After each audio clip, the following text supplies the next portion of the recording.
The long-awaited spiritual successor to Command & Conquer is finally here. It's actually been here for a little longer than expected, as due to a technical error it unlocked and launched for all players a week early on April 17th, when it was only supposed to unlock for Deluxe Edition pre-order holders. Very funny it happened, very based that the developers kept the bug in place and let everyone play the game, no matter if you held the Deluxe Edition or not. Now that did mean that my review wouldn't get the launch day viewership that I was expecting, but it also meant I now wasn't constrained by time. I could take my time and get it out when it was ready, which is now.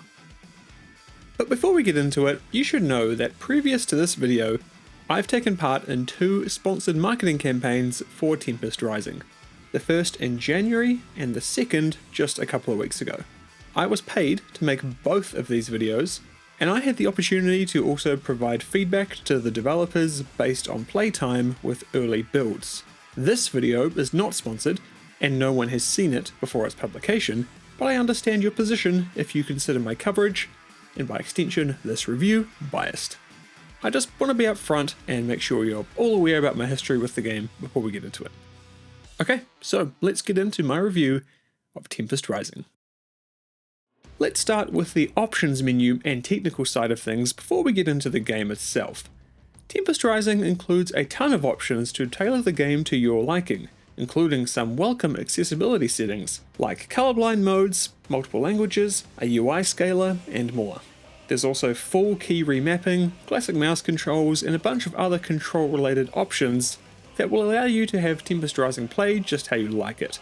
I'm also very glad to see independent and master volume controls, subtitle options, and the option to toggle things like a game-wide camera shake, unit outlines, and health bars. I'm stoked to see how in-depth the options menu is here, bravo indeed. But it doesn't end there, because technical performance is also very solid in terms of frame rates and stability. Throughout my 25 hours or so with the game, I didn't experience a single crash, and now that I think about it, I don't recall any bugs to speak of. Nothing of significance, at least. There might have been a rogue pathfinding issue or a glitched out unit here or there, but I can honestly say that's all. A very solid showing indeed. The game's frame rate has been consistently impressive as well.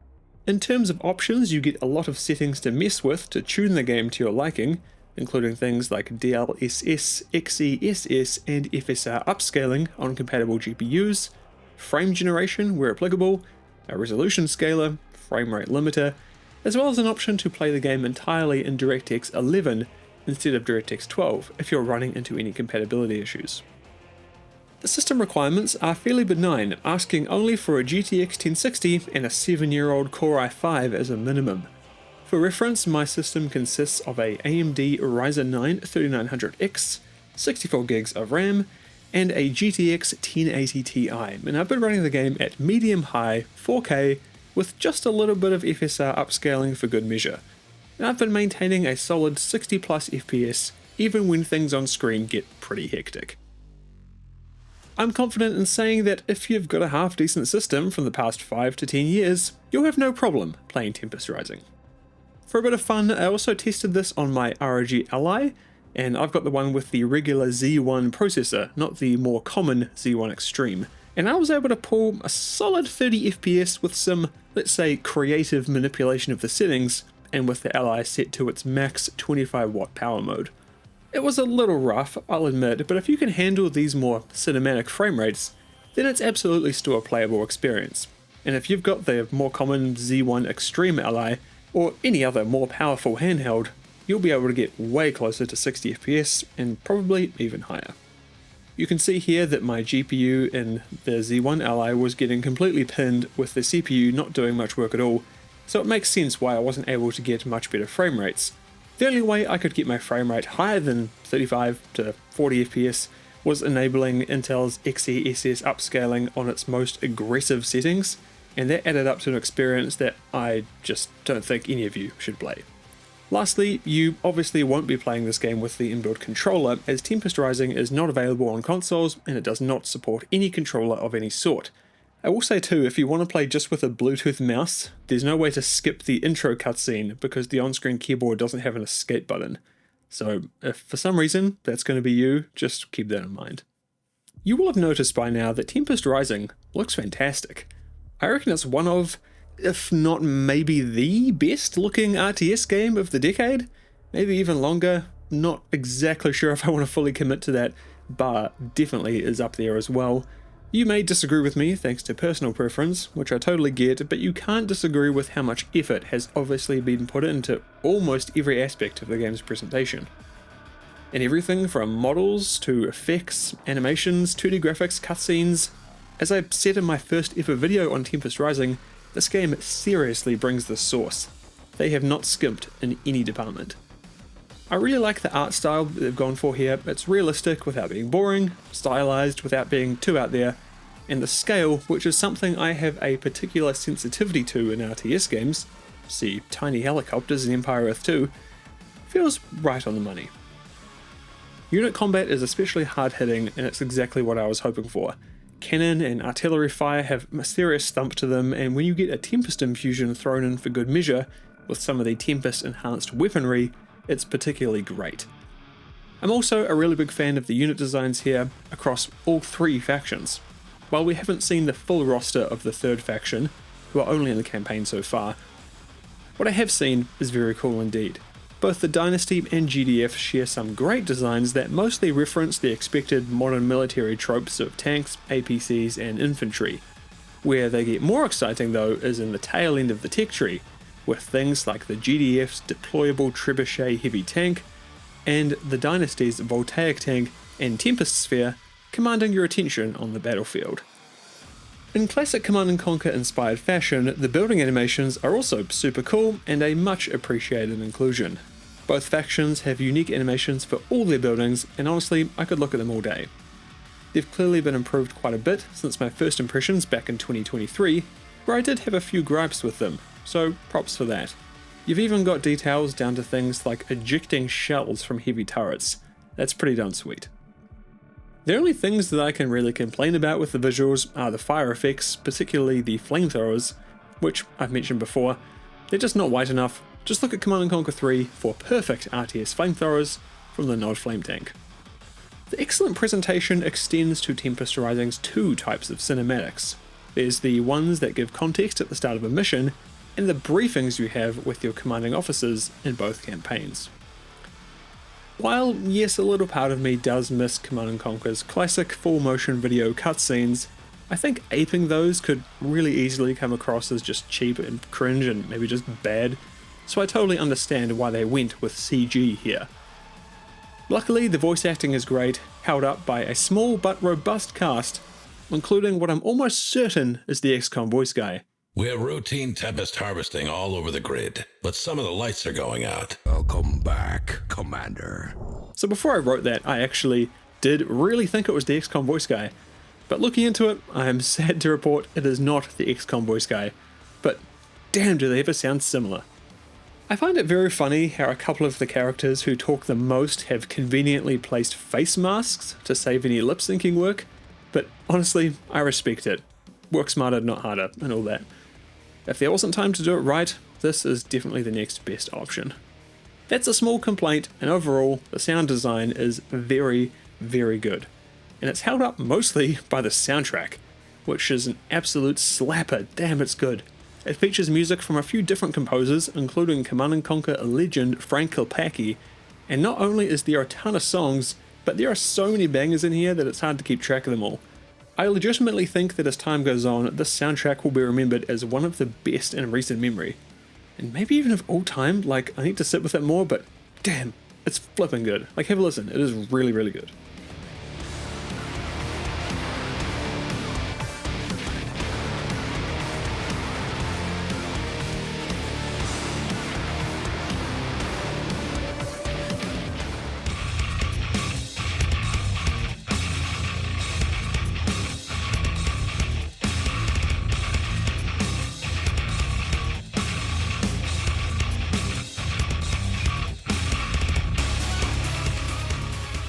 Tempest Rising takes place in an alternate history 1990s, where, back in the 60s, the Cuban Missile Crisis went hot. Really hot. Following the ensuing chaos, two factions, the GDF and Tempest Dynasty, became embroiled in a world-spanning conflict for domination of this new Earth, during which a strange plant called Tempest started appearing in areas of high radioactive fallout, and even began spreading out beyond into the green zones. The GDF are a NATO-like entity made up of countries like the USA, Canada, and most of Western Europe, while the Dynasty is made up of primarily Eastern European and Asian countries, who, because of their larger percentage of radioactive land, bore the brunt of the initial Tempest outbreaks. The plus side to this though is that the Dynasty have a greater understanding of the Vine, and they're able to utilize it more effectively in their technology, and also place a higher, almost divine importance on its existence. And that's basically where the game starts, no matter what campaign you play first. The stories of course diverge and become more diverse the further you play, but thankfully your chosen faction's gameplay is immediately distinct from one another right from the jump. Playing the GDF is all about utilizing their interoperability, communications networks, and specialized units that fit unique scenarios. A lot of their roster is quite micro-heavy, requiring you to be on top of using their active abilities, as well as maximizing the power of their passive ones to get the most out of them. Their combat forces are anchored by a trinity of mechanics that work in tandem. You can't utilize one effectively without the other two. The first is the unique GDF resource, Intel. Intel is required for a few things, the most significant of which are the majority of the faction's more powerful units and buildings that require it to be trained and constructed, making it essential in every game. Intel can be gained in a few ways, some buildings generate it over time, but the easiest way is to destroy enemy units that have been marked. Marking targets and utilizing networked weapons is the second mechanic of the GDF Trinity. Not only does it gain you valuable intel, but a lot of GDF units gain bonuses when attacking marked enemies. The Hunter tank, for example, has a networked cannon, automatically enabled when the unlucky foe at the other end of it has been marked by another GDF unit. When this is the case, the cannon is able to make precision strikes on marked enemies, and it gains a significant increase to both range and damage. There are other units with the same ability, and the bonuses are occasionally as drastic as 50% increases, or even more. A common early game GDF strategy is to mark targets with their fast moving sentinels, and then obliterate them with the pack of hunter tanks sitting right behind them that fire from extended range for massive damage. The third and final mechanic is the GDF Synthesized Command Operations. Well, first time. That's SciComm for short. The communications network enables greater weapon range and firing speeds for units in its area of influence. The network is most commonly engaged with the use of the GDF comm rig, which can follow a task force and deploy in the rear when required, significantly bolstering said task force's firepower. Another way to engage the network is through doctrine research. In the campaign, these are conducted in between missions as permanent upgrades, and in Skirmish and multiplayer, they are researched on a per-game basis. Doctrines will do things like increase your comms range, give all infantry units comms between one another, strengthen buffs against enemy units that are marked, and tons more. In the campaign, you will only get the later unlocks near the tail end because of how the point system works, but during skirmish games you can beeline certain trees if you prioritize them with funds, rather than building more units or structures. As I mentioned earlier, GDF units have an emphasis on their active abilities, requiring a decent amount of micromanaging to use them effectively. Thankfully, the game includes some thoughtful additions to make this somewhat straightforward in the heat of battle. As expected, they have hotkeys for fast deployment via keyboard presses, but you can also right-click on any unit with an active ability and have it activated without deselecting any of the units currently under your control. Finally, there are specialists. Both factions get a selection of 5 unique infantry units that are more powerful than your average grunt. While their health and armor is higher, by quite a lot in some cases, they're not hero units. Both factions get 5, split between 3 specialists and 2 commandos. The latter are combat focused and are very powerful when used effectively, so you can only ever have one of these guys active at any one time. As for the 3 specialist slots, you can have any mix of the 3 active at any time. The GDF employed specialists are a heavily armoured medic, a stealth sniper, a comms officer, a vehicle hijacker, and a drone assassin. GDF love drones, by the way, if you haven't figured that out by now. Because of their focus on abilities and micromanagement, the GDF units, generally speaking, aren't quite as tanky as their Dynasty counterparts. You can see every unit's armor, weapons, and vulnerability types in a pop-up menu to get a quick idea of what's going to be strong or weak against them. But this will become second nature once you play the game for a while. There's a variety of weapon types, and each unit has specific stats and resistances to those weapons that can be increased via doctrine research. So it's important to keep an eye on what's actually happening to these numbers, as they can change massively after being upgraded. Playing through the GDF campaign, one thing I really loved was the mission design and difficulty. I completed it on normal, but it was still a challenge, with a couple of missions in particular requiring a full restart, and for me to actually sit forward in my chair, turn off the Jackson Tyler documentary on my second monitor, and lock the hell in. With the cutscenes and briefings tying each mission together, it's a great experience, and I'm glad you've got the option of exploring a bit more of the game's lore if you want to in these briefings, but you are free to skip right past it if you just want to get into the action. The missions often give you a free-form objective that doesn't mandate a particular playstyle, which I really like. One that stands out is this one, where you're tasked with building up a GDF base to then intercept 2 Dynasty convoys later in the mission. One player might lay minefields and launch a surprise attack with stealth tanks, one may simply meet it head-on with overwhelming force, or you could do what I did and snipe the mobile refineries with heavy GDF air units.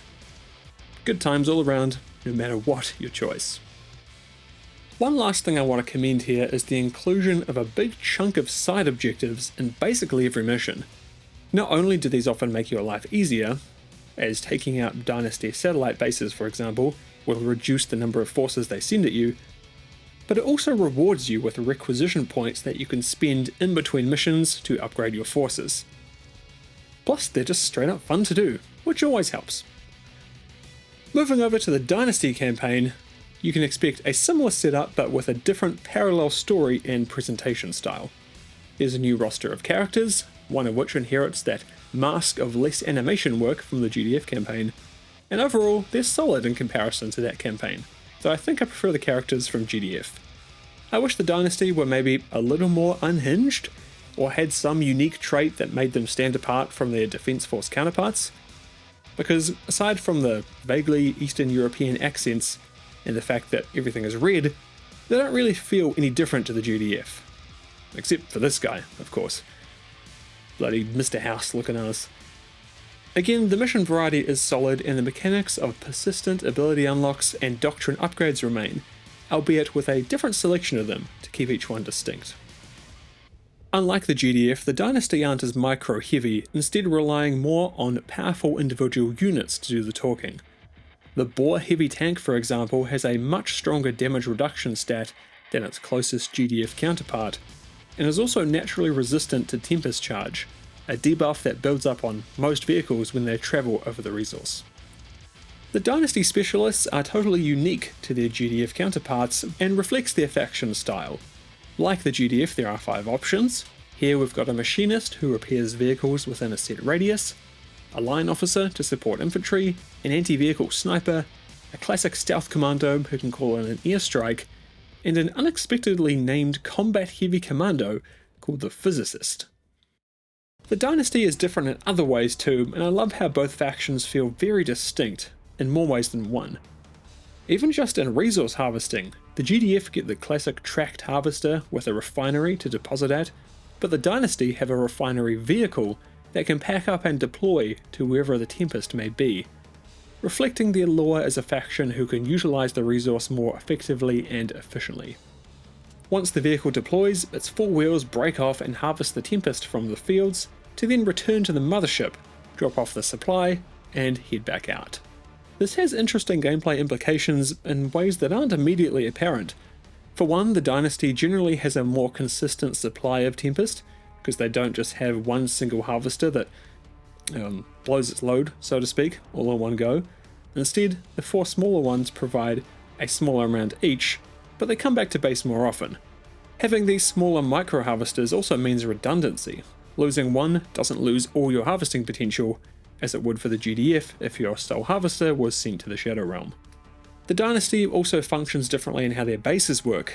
Buildings are constructed in the build panel and then deployed, rather than how the GDF deploys buildings first, then builds them.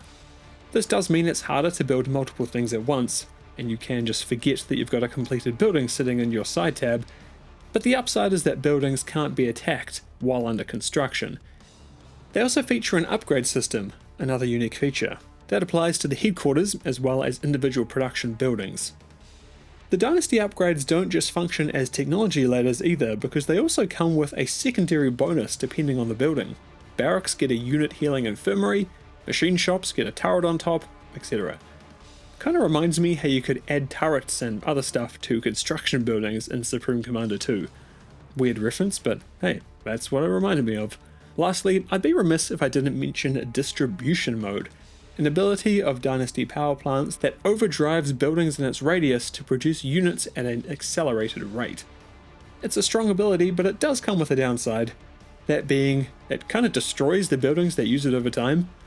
Thankfully, it does disable distribution mode before any building will explode, but it's still worth keeping an eye on. Both factions have much more than surface level variety, and they do legitimately feel quite different to play. It's something I really love about Tempest Rising. This is one of the aspects I think the developers have legitimately improved over games like Command & Conquer 3, where Nod, GDI, and even the Skirmish in some cases felt quite similar to play, where it was only their unique units and stats that truly distinguished them from one another. And I hope the upcoming third faction inherits a unique style of their own too, feeling totally separate from the other ones. And if I was a betting man, I'm pretty sure that's going to be the case.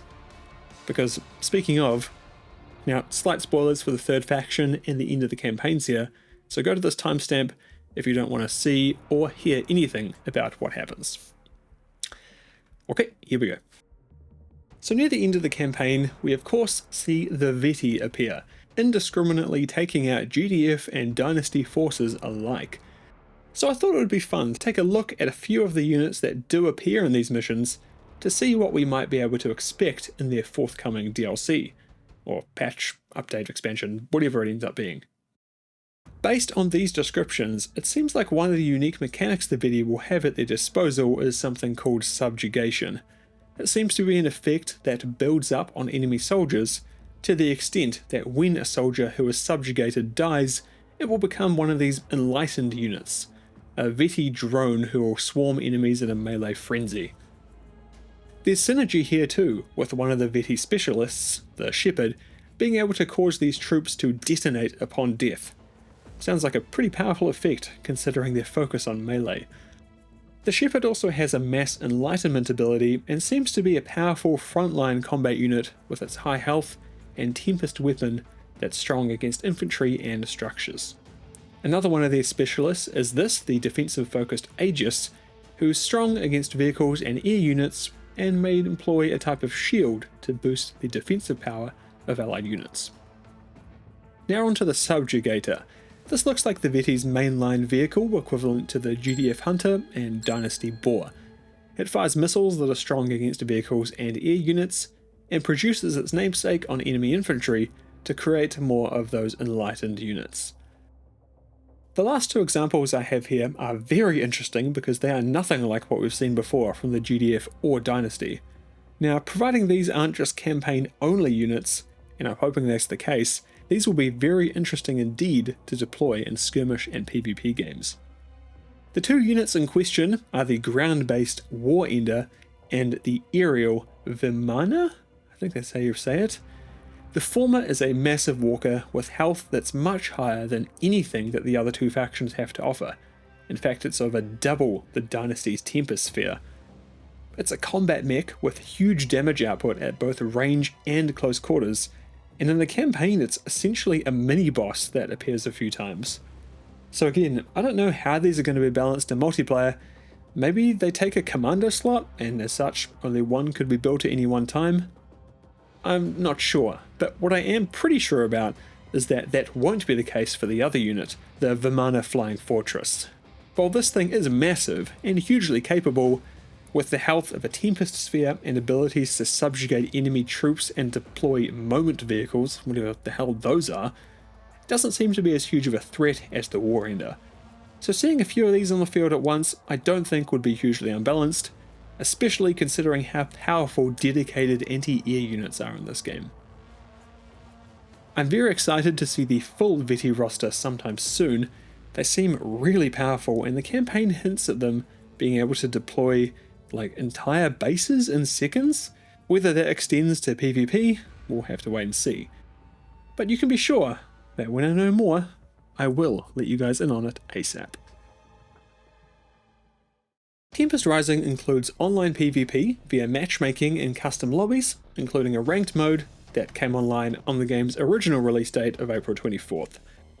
I gave casual matchmaking a try just to see how it would go, and to confirm whether I still hate PvP RTS games. And yeah, I do. It sucks ass.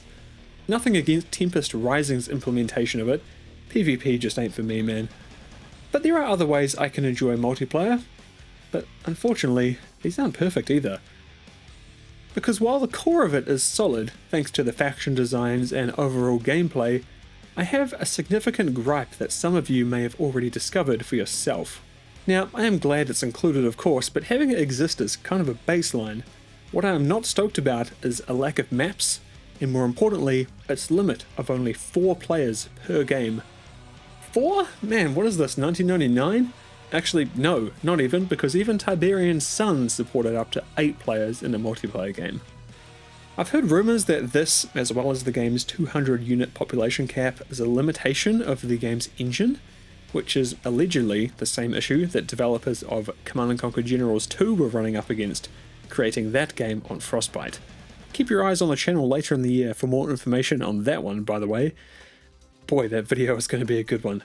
But hey, whatever the case, whether it be performance degradation from having too many players and units, the engine simply not supporting it, or the developers just flat out not wanting to, which seems unlikely considering how much they clearly love RTS, it's unfortunate that you can only have a max of 3 friends playing with you at any one time, especially when you want to play co-op. If you've got 2 mates, then there's only 1 slot left for an AI. And yeah, the hard AI is quite hard, absolutely, but you'll get over it pretty quick if you are half decent at the game. This combined with the fact that the map selection is quite limited, and of course limited to only 4 players, which makes them relatively small, means Skirmish just doesn't really feel like it's going to have the legs needed to sustain a significant amount of interest from the player base. And personally, I don't blame them. I don't think it helps either that most of the maps are symmetrical and clearly PvP focused. I would love to see more asymmetrical and unique map designs in future updates. Because as we all know, healthy skirmish and co-op are the backbone of a healthy RTS community. PvP is important, sure, but if you don't cater for those who aren't interested in fighting against other players, you lose a massive amount of people to other games that do that, like Age of Empires 2 for example, which has near endless co-op and skirmish options, keeping the player base huge, which in turn supports its thriving competitive scene. So yeah, I do hope Slipgate can address this somehow in the future. Thankfully, besides all that, Skirmish is great to play.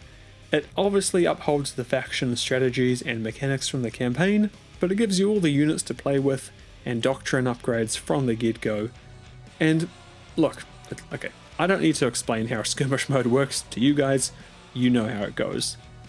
As I kind of mentioned earlier, the only main difference is that the doctrines you research in the campaign between missions are all accessible at once during a Skirmish game. You just unlock them as you progress through that individual game. There's no persistent unlock system or anything like that. As we all know by now, Tempest Rising has a third faction called the Veti, who are coming at a later date as a playable option.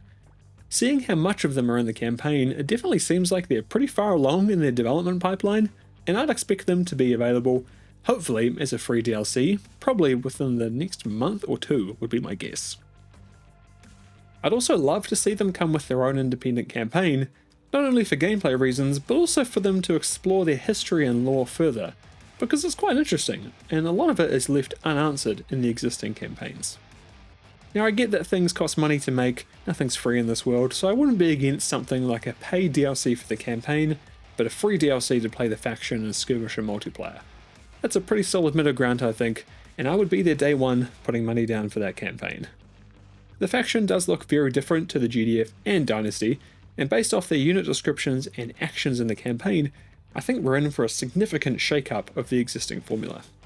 And I am interested to see what route they do take with any potential monetization, not just for them, but for any future DLC or content expansion, which I hope is on the table. The campaigns are absolutely left on a small but significant cliffhanger, and there are a myriad of ways that the developers could build on the game mechanically. Things like new environments and biomes would be great to see, but my personal number one wish would be naval combat. In my mind, no RTS is quite complete without the holy trinity of land, air and sea, so if that's over the horizon, I would be very excited indeed. As of writing this, Tempest Rising is sitting at 89% very positive on Steam. A great result for sure, but I ask a question. Once people are done with the campaigns, how is Tempest Rising going to retain an active player base? Some of you may say post-launch content, and I don't entirely disagree, but there are other things that I'd argue are even more important in keeping the game alive. As I said earlier, a healthy skirmish scene is crucial to a long-term player base, so in my mind, it should be Slipgate's top priority to increase the number of players per map, make more and bigger maps overall, and increase the variety of map types and styles. Think of Age of Empires 2 and how many types of maps there are. Some are completely ridiculous, and maybe they wouldn't suit Tempest Rising, sure, but I would love to see more than the scant offering of rather bland symmetrical maps that we have now. Even do something like Godsworn's done and make a pretty simple wave-based horde mode. That would be super fun to play in co-op.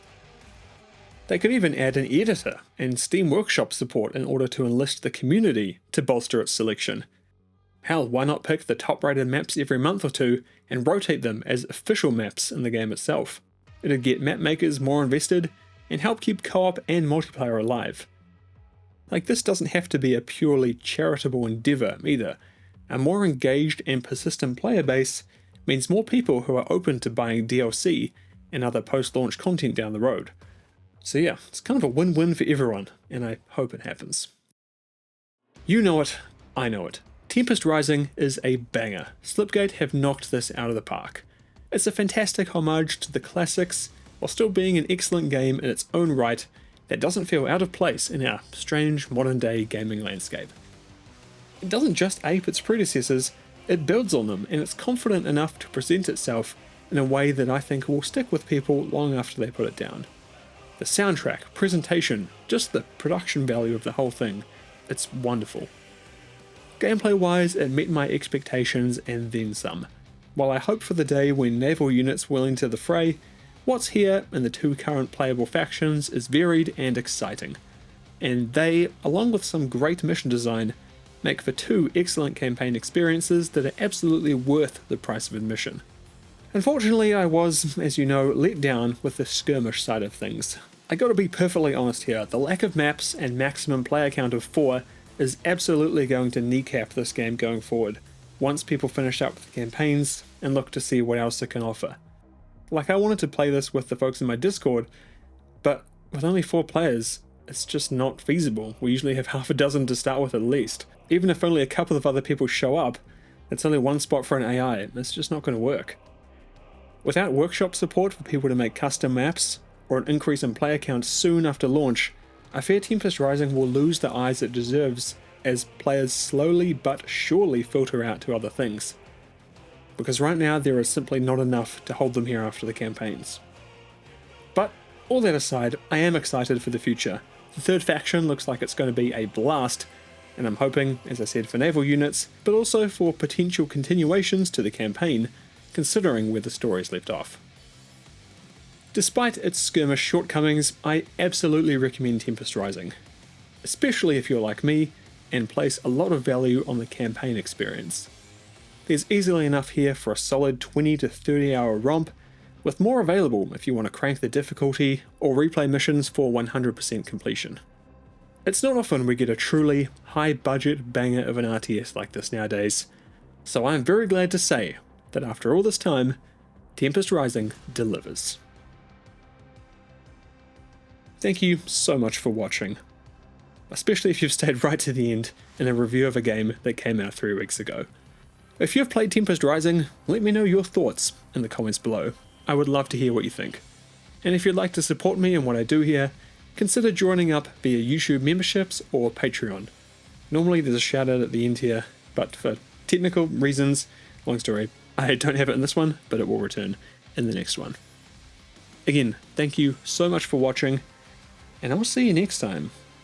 And if you've stayed all the way to the end, let me just say, the rest of this year might only have 3 or 4 videos, but oh boy, they are going to be some bangers. 2 in particular are some of the biggest videos I've ever made, not just in terms of length, maybe not even in terms of length, but in terms of scope and impact and just straight up cool factor. I'm so excited. I really wish I could talk more about them, but I can't. They are going on in the background. You will hear about them soon. You can expect the first one in July, and the second one, I don't know exactly, probably a few months after that, but we'll see. Some things have to fall into place, but it is definitely happening. And then I want to write a video about AI in games, particularly RTS games, and go on a bit of an AI rant. So that'll be good. I'll sneak that in somewhere. Thank you so much if you stayed through all this, and have a great rest of your day. See you soon.